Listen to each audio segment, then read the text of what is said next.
If you are getting a P0457 error code, this video is going to show you one practical solution to fix the error code at home. Use the Zeus app to scan your vehicle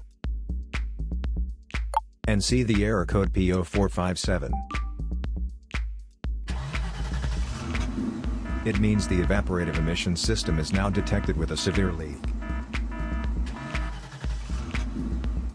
Here is a simple DIY method you can try to solve this problem. Method A, the gas cap. Open up your gas tank and inspect the cap condition. Spray clean the gas tank with a WD-40 cleaner first. Check to see if the gas cap also gets dirty. You can use the WD-40 cleaner to wipe it clean as well.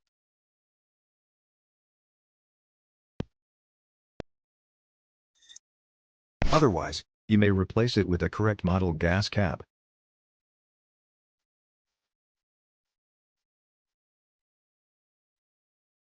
So here is one of the most practical solutions to fix the P0457 error code. After the repair, you can now use the Zeus app to clear the error code. And tap the rescan button one more time to make sure everything is fine with your vehicle.